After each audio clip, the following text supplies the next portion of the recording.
Hola, ¿qué tal? Buenas tardes. Bienvenidos a otra transmisión en vivo de Same Life. Cada semana realizamos una transmisión, una entrevista o un tema relacionado con salud mental. Bueno, teníamos varias semanas que no escribíamos, estamos un poco atareados con las actividades que tenemos. Seguramente han visto en la página varios cursos que vamos a lanzar y algunos que estamos realizando, pero tenemos ya pendiente hacer otra transmisión en vivo. Me presento brevemente para los que no me conozcan. Yo soy Fernando Valleza, soy el coordinador clínico de SAME y pues yo soy médico psiquiatra. Y casualmente pues trabajo en un hospital de la localidad, un hospital psiquiátrico, en el área de admisión continua, que es como algo así como el área de urgencias, y valoramos a los pacientes que llegan. Así que me tocó a mí el tema del día de hoy, que es el suicidio. No, algunas personas nos lo pidieron y consideramos que es un tema importante porque es un tema tabú, donde nadie habla de él. Muy pocas personas realmente tienen información de primera fuente. Existen muchos mitos alrededor y es un problema tan importante que sucede es más frecuente de lo que quisiéramos y es una complicación que se presenta en muchos trastornos. Y si ustedes son trabajadores de la salud, son profesionales, si tienen pacientes, si son psicólogos, en algún momento, tarde o temprano, van a evaluar o van a tener un caso de riesgo. ¿Por qué? Por la frecuencia con la que ocurre. El día de hoy voy a hablar de algunas generalidades del suicidio. También, si ustedes tienen alguna pregunta, algo especial que quieran mencionar o algo que quisieran preguntar, pues yo estoy a su total disposición. Bueno, ¿qué es el suicidio? La definición práctica es cuando una persona tiene deseos de lastimarse o de matarse a sí mismo por su propia mano, vaya. Eh, ¿En qué casos se presenta este tipo de casos? ¿En qué momentos? Se describen dos tipos de forma de que una persona pueda suicidarse. La más habitual y está relacionada con que existe un trastorno psiquiátrico que va de la mano. Y otro caso, que es en el menor de los casos, son actos impulsivos, en donde la persona se le ocurre el momento, realiza alguna acción que a veces determina o termina en el suicidio. Muchas personas dicen que no lo querían intentar. Ahorita vamos a ver ciertas, de alguna forma, etapas por las que ocurre este tipo de evento. ¿Y qué es lo más importante? Estar alertas, observar, tener los ojos y los oídos bien abiertos y darles la importancia que necesita este tipo de casos. Desgraciadamente, muchas personas pueden minimizar este evento, pueden no darle la importancia, pero algo bien importante que hay que tener en cuenta es que si ocurre un gesto, un intento o una señal de suicidio, la persona necesita algo, ¿sí? Necesita atención o no está en las condiciones óptimas para que alguien llegue a estos niveles. Algo tiene que estar sucediendo dentro de ella que hace que la persona no esté bien. Bueno, quisiera hablarles un poco de la relación de la enfermedad mental con el suicidio, porque es lo más relacionado, ¿sí? Hasta el 70% de las personas que han realizado algún gesto o intento, o han realizado un intento suicida, tienen de base una enfermedad mental. Lo más habitual es que se presente un trastorno depresivo o un trastorno de ansiedad. ¿Sí? Es lo más común que nosotros podríamos relacionar, y es evidente, una persona que se siente muy triste o que se siente muy ansiosa puede ver el suicidio como una salida o como una opción para terminar el sufrimiento, que es como lo describen muchas personas. Muchos mencionan: yo no quería hacerme daño, pero lo que yo quería era no sufrir. No me quería morir, quería no sentir lo que estaba sintiendo. Aunque, como les comento, hay como diferentes etapas que lleva al suicidio como tal. Otra de las enfermedades que tenemos que tener en cuenta, que son pacientes que podemos considerar de alto riesgo, sobre todo por la fluctuabilidad de los síntomas, tiene que ver con la esquizofrenia y el trastorno bipolar. La esquizofrenia en particular es un alto riesgo de suicidio, puede estar relacionado con los síntomas específicos de la psicosis de la esquizofrenia o puede estar relacionado con otros cuadros afectivos que la persona pueda tener. También se pueden presentar actos muy impulsivos en donde la persona termine lastimándose a sí misma o a otros. Si bien el riesgo para terceros es menor, no hay que tenerle miedo al paciente con enfermedad mental, ese es otro de los mitos, pero para la persona en sí, con muchos síntomas, sí existe un aumento en el riesgo de que se lastime a sí mismo. El otro tiene que ver con algo muy frecuente en nuestra comunidad, que tiene que ver con el uso de sustancias, alcohol y drogas.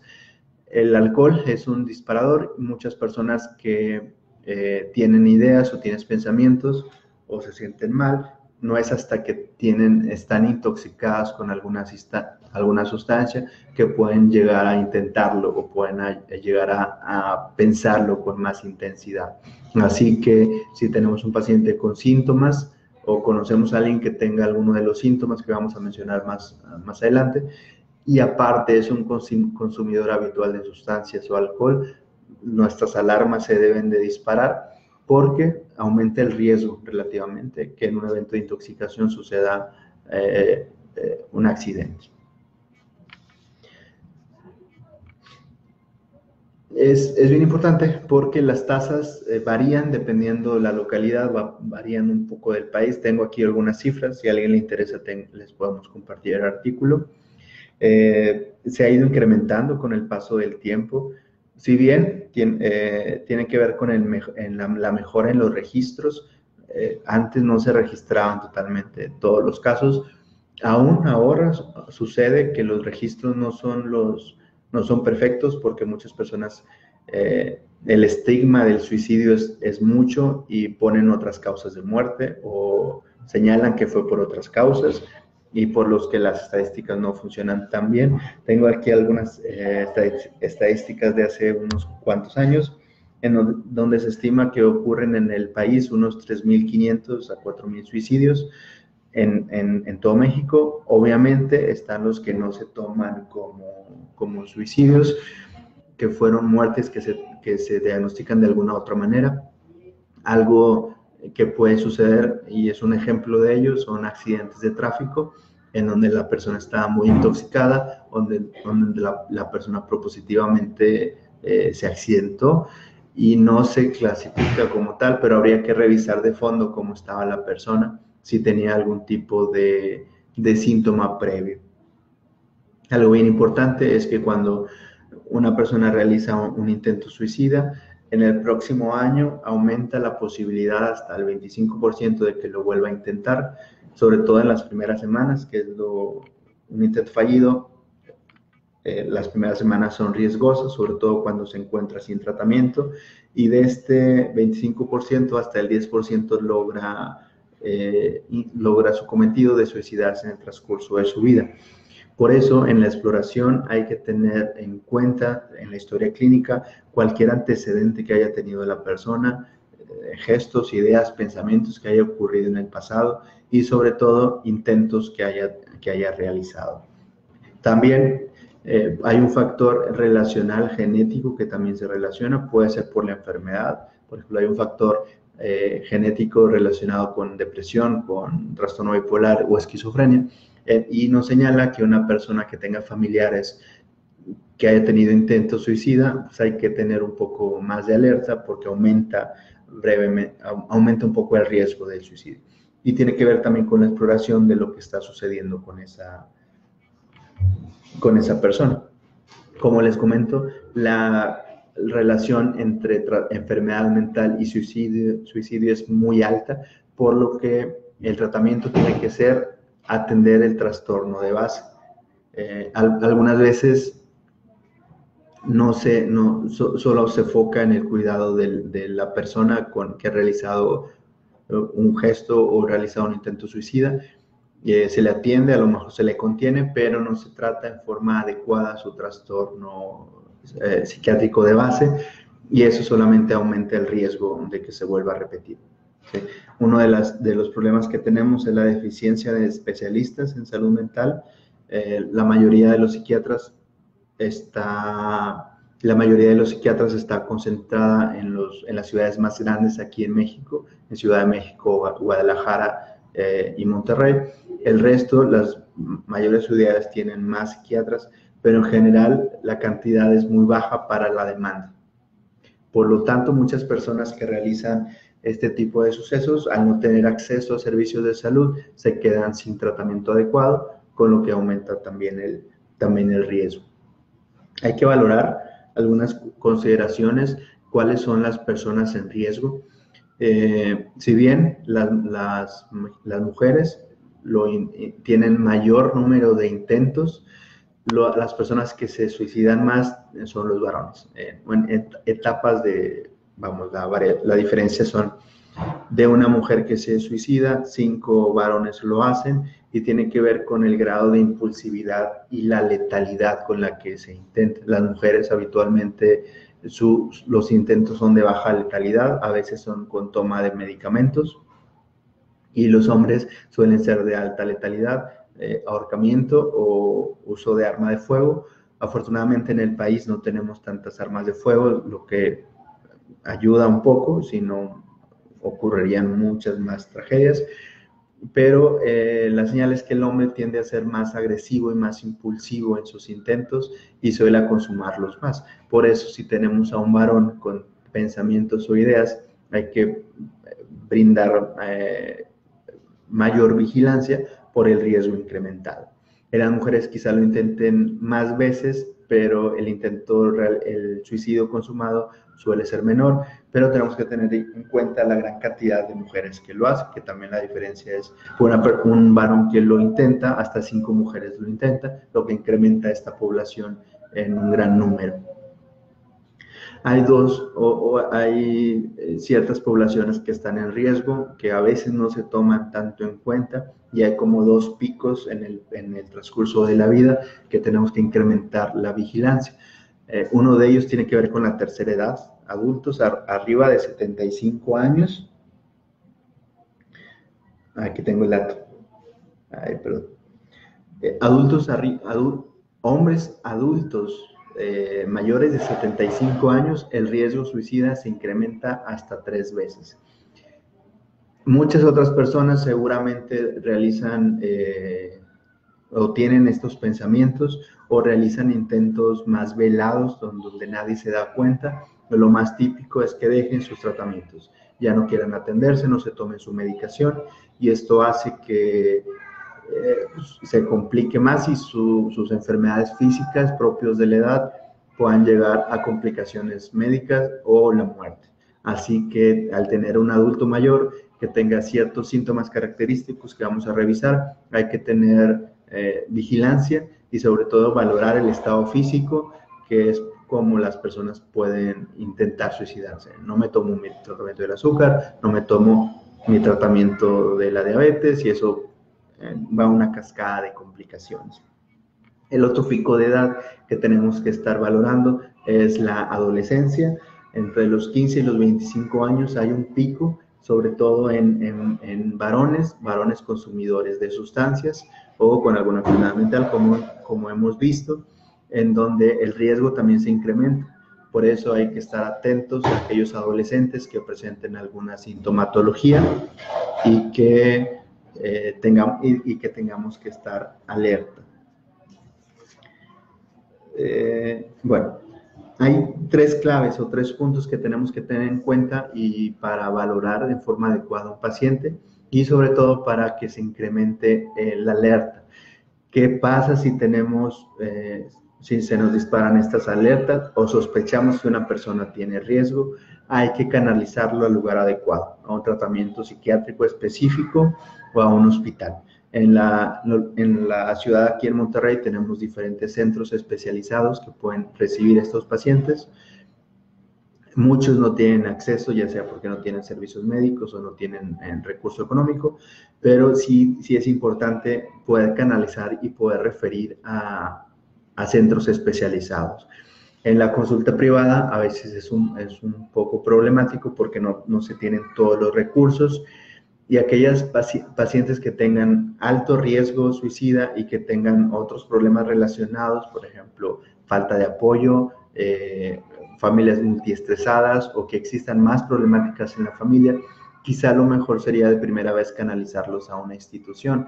En cambio, si el riesgo se considera que es bajo, que no existe tanto riesgo y que hay una red de apoyo, quizás se pueda tratar en el medio privado, pero cada caso es individual y cada caso tiene que tomarse en forma muy personal.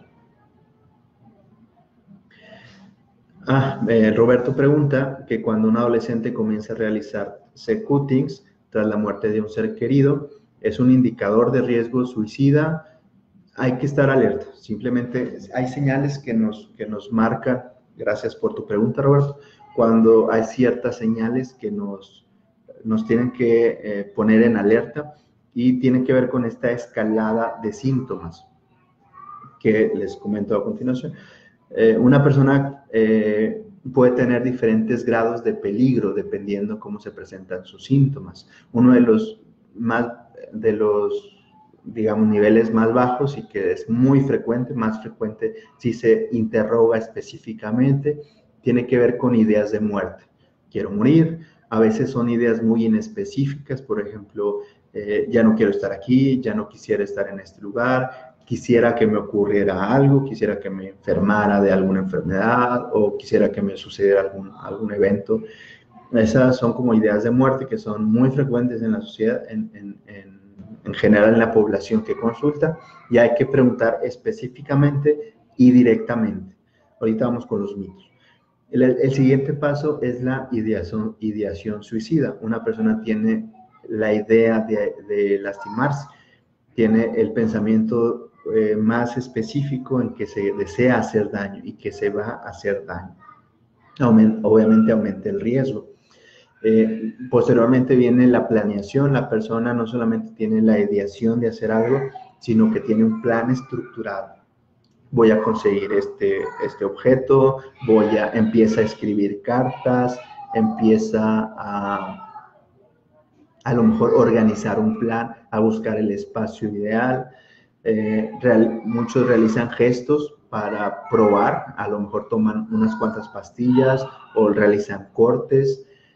Y finalmente el grado de gran alarma tiene que ver con los intentos como tal. Y hay de dos tipos, hay de baja letalidad y de alta letalidad. Baja letalidad son aquellos que podrían considerarse no tan riesgosos, por ejemplo, toma de poca cantidad de medicamento, a lo mejor se tomó 3, 4 pastillas, las personas no son médicos, algunos consideran que con esto va a ser suficiente. A diferencia de un intento suicida de alta letalidad, tiene que ver con, por ejemplo, acciones muy específicas para realizarse, que tienen que ver con el ahorcamiento, tiene que ver buscar armas de fuego, tiene que ver con arrojarse de lugares altos. Y lo que preguntaba Roberto, si puede ser señal de riesgo, hay que valorar cada caso en particular, sobre todo cómo ha estado evolucionando este síntoma del cutting. El que exista cutting o los cortes superficiales que muchos adolescentes se realizan, básicamente habla que hay algún trastorno de fondo. Muchos son trastornos de ansiedad o trastornos depresivos enmascarados que hacen, y la señal es que la persona no puede resolver en forma satisfactoria un problema, o su tolerancia a la frustración es muy bajo, o no tiene tantos recursos psicológicos o psicosociales que le ayuden a resolver el problema, por lo que cualquier señal que observemos en adolescentes nos tiene que levantar alarmas y tenemos que valorar a profundidad qué es lo que está sucediendo, sobre todo valorar si no existe un trastorno psiquiátrico de base. Existen 3 cosas que nos ayudan a valorar y específicamente a preguntarle a la persona y valorar un poco el riesgo. El primero de ellos tiene que ver con sentimientos de derrota. La persona siente derrotado, siente a lo mejor una autoestima totalmente baja, tiene ideas de culpa muy intensas y la persona básicamente siente que se siente derrotado. Algunas personas lo describen como me siento ahogado, me siento hasta el cuello, me siento sin salida. Otra de las cosas que pueden ejemplificar a estas personas es que se sienten sin escape, sienten que no hay salida, que no hay una opción para mejorar su estado y ven el suicidio como un escape no a la vida, sino a sus sufrimientos. Y el final tiene que ver con la desesperanza y es la imposibilidad de ver una mejoría en el futuro a corto y a mediano plazo. Estas 3 cosas, la sensación de derrota, la imposibilidad de escape y la desesperanza, son señales que tenemos que tener en cuenta y tenemos que abordar en forma directa. Existen algunos mitos acerca del suicidio que muchos los han mencionado. Una de ellas es que si nosotros preguntamos intencionadamente, vamos a generar esas ideas en la persona. Pero esto no es cierto. Lo que se ha visto es que muchas personas se sienten más tranquilas si les preguntamos porque pueden sentirse en confianza de hablar y la persona que va a realizar un intento lo está pensando. Así que tenemos que preguntar intencionadamente, tenemos que preguntar por ideas oscuras, ideas negras en forma general y después especificar más si ha tenido ideas de muerte, si ha tenido ideación, planeación para valorar el riesgo. Otro de los mitos es que los jóvenes no se suicidan, que los niños o adolescentes o los adultos de tercera edad no se suicidan, pero como hemos visto en el video, son personas que tienen una mayor vulnerabilidad y tenemos que pensarlo de esta forma. Sí lo hacen, sí realizan gestos, sí realizan intentos, sobre todo aquellos que tienen alguna comorbilidad psiquiátrica, que tienen síntomas psiquiátricos y que tienen consumo de sustancias. Son como las 2 señales y disparadores que nos tienen que poner en marcha nuestras acciones. ¿Qué más? Otro de los mitos muy habituales es que la persona que dice que lo va a realizar no lo hace, que son con fines manipulatorios. La realidad es que muchas personas que realizan intentos o gestos o llevan a cabo el suicidio, previamente ha dado señales, muchas señales de que algo está pasando. Un gran porcentaje lo menciona a los demás. Algunos incluso acuden a consultas médicas, a veces no con el especialista, sino con el médico, decirle, van a lo mejor por otras cosas, pero tenemos que valorar y explorar sobre todo con el paciente y la familia alrededor cómo ha estado el estado mental de esa persona. Importante canalizar y saber actuar. Existen algunas recomendaciones muy básicas para estos pacientes cuando nos enfrentamos a un paciente con síntomas o sospecha de suicidio. La primera definitivamente tiene que canalizar a un lugar adecuado. La segunda son retirar objetos peligrosos, objetos de riesgo, que la persona no se quede sola. Tener alerta, sobre todo aquellas personas que se demuestran que son muy impulsivas o tienen historial previo de otros intentos de suicida, porque eso incrementa mucho el peligro y el riesgo. Y a lo que les mencionaba, valorar síntomas muy específicos como la desesperanza en jóvenes y en adulto mayor, sobre todo en adultos de tercera edad, y en varones de mediana edad que sean muy impulsivos o que tengan síntomas depresivos. Si bien la enfermedad mental es lo que más se relaciona, también se ha visto que hay ciertas crisis en la vida diaria que puede provocar un intento suicida. Por ejemplo, las separaciones o las crisis psicosociales pueden incrementar el riesgo. Por eso, cuando una persona tiene una pérdida o tiene una muerte, hay que valorar si no existe algo de riesgo. Bueno, yo creo que abordamos lo más. Si tienen alguna duda o si tienen alguna pregunta, no duden en contactarnos aquí en Contacto SAME. Si tienen alguno de los pacientes, hay que canalizar, hay que referir. Y si tienen alguna duda como profesionales, no duden en preguntarnos que podríamos ayudarles a valorar estos casos. Muchas gracias por su atención y nos vemos en la próxima cápsula. Hasta luego.